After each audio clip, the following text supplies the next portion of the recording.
This band has always been about recording new pieces, working on new pieces, commissioning cutting-edge composers, and doing it in a really kick-ass way.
The pieces we're playing on this CD are Corpus by David Sanford, Beyond the Curve by Elliott Sharp, and Slim and Beaten Dreamers by Nick Ditkovsky.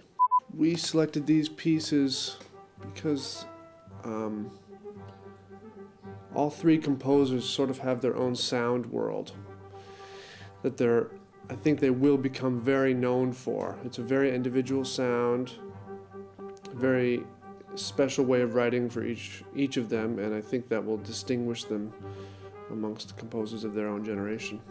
David Sanford's sound world is sort of like a very complex, sort of lushly orchestrated rock and roll influenced sound.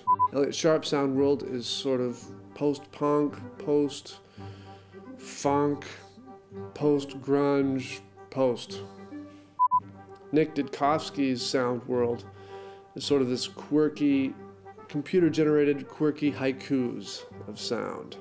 We're going to record Beyond the Curve by Elliott Sharp, and since Elliott is so concerned with the subjective side of sound and sound processing, he's going to take that recording and do his filtering and do the thing that he's sort of known for, which is this filtering, this sort of messing up of the sound through the computer, through the different effects, and then send it back, and that's what we're going to put on the CD. His idea of the sound is that it's a very subtle change to the sound texture. It's like a seventh instrument for us. So it's not overtaking the sound, it's just adding a different voice.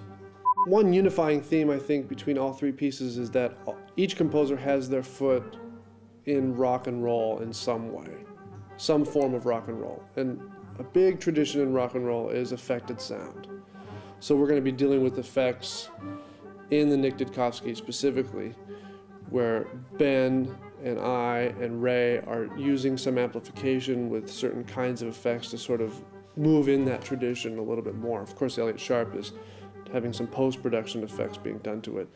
But we are going to be experimenting with sort of typical rock and roll sounds, kind of grungy, crunchy, distortion, chorusy, delay kinds of effects to sort of move a little bit more in that direction, which I think is what Nick is after. I knew about Meridian Records when I was in high school, and I was listening to some of Meridian Arts Ensemble's stuff back then, and so it's very nice for me to be able to be on this project now as the newest member. I'm having a lot of fun. It's a lot of work.